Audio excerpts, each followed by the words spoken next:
দিয়ে আমার হাতের পোলাও মানে মূলা দিয়ে পোলাও যা মজা খাইলে একদম মনে থাকবে। তারপরে যে মাংস কিন্তু জাপানি মূলা দিয়ে গোল গোল করে টুকরা করে রান্না করলে খুব বেশি মজা, মানে মাংস আর দেওয়াই লাগতো, মূলা রান্নাই হতো।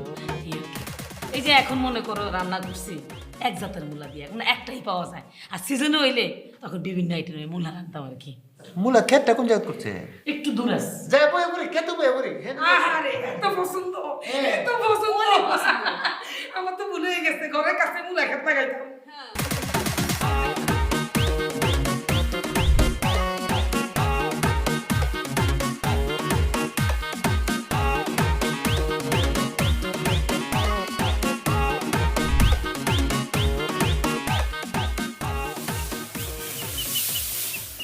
কা সালামালাইকুম। ওয়ালাইকুম আসসালাম। আসুন কেমন? হ্যাঁ, আলহামদুলিল্লাহ ভালো। তো জামাই বাবাজি কবে আইছো? আমি গতকালকে আসছি। গতকালকে আইছো? হ্যাঁ। কালকে তো আইতে পারত। আরে বললেন না আমরা এলাকা থেকে, কিশোরগঞ্জ থেকে, আমরা এলাকার দূরত্ব কম। যে জার্নিং করছি, জার্নিং করে তো শরীর গেছে দুর্বল হইয়া, এরপরে আয়া এরাতে খাওয়া দাওয়া করছি না, দিছি না ঘুম তো এটা দিয়ে কি চুগার ফল করছে। সুগার ফলটা কি? আরে শরীরে একটা জিনিস চাই, মিষ্টি চাই, এটা ফল করতেছিল। এরপরে আল্লাহরা ছাড়া দিছি না, শরীরটা ঘুমায় গেছি। এখন ভালো আছি, আল্লাহর রহমতে এখন ভালো আছি। চাচি বাচ্চা টাচ্চা সবাই ফ্যামিলি সবাই ভালো?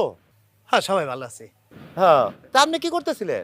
বাবারে, তুমি আসলে তো আমাকে ওই গ্রামের জামাই না, তোমারে আমরা সন্তানের মতো দেখি। আসলে তোমারে আমরা জামাই মনে করি না। এটা তো করবাই, এই আদর স্নেহটা তো আমি পাই আপনার থেকে, আপনারা দিবাই না আমার, আমি নিব। এটাই তো আমার প্রাপ্তি, আমার জীবনের প্রাপ্তি। একটা ছোট্ট কবির জীবনে এটাই প্রাপ্তি। বড় বড় কবিকে সারা দুনিয়ার মানুষ মনে রাখে, আমি একটা ছোট্ট কবি, আমাকে আমার শ্বশুর